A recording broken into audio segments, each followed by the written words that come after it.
I'm Dr. Jane Wilcott. I'm a GP actually, just about to retire, but I spend all my spare time in this park and the green areas.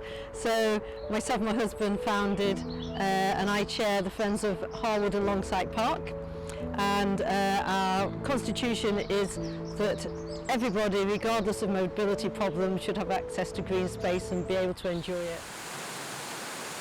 So the initial thing that we had of getting the paths and the rubbish out and some basic infrastructure out is almost all done. I won't say it's complete, but it's almost all done. So then we moved on to the next stage, which was looking at the environment around and making sure that it's sustainable for the number of people using it, 'cause it's easy to erode paths and rivers, and we helped to complain to United Utilities about the amount of sewage going into Bradshaw. Only 40 miles outside Manchester. It's got wild brown trout, so it's sort of got some notoriety, well, some fame for that. So what we started doing was then looking at conservation. So our target at the moment is to improve the conservation of the area.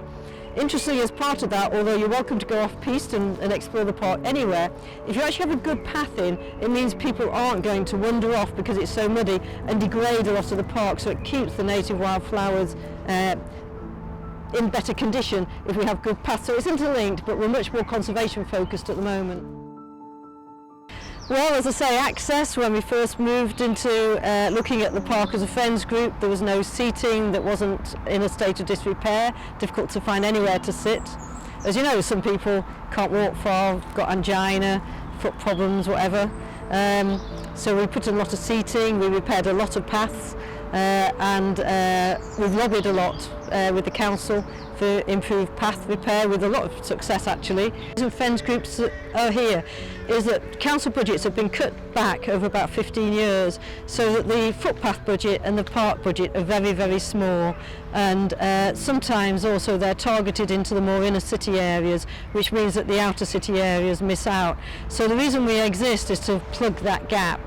So there is no, apart from picking up the litter out of the bins and cutting the lawn, the grass, there is no other help in the park. Obviously if the park equipment is dangerous, by law parks have to inspect park equipment every week, then they will take it down, but they won't replace it. We have to find money to replace it.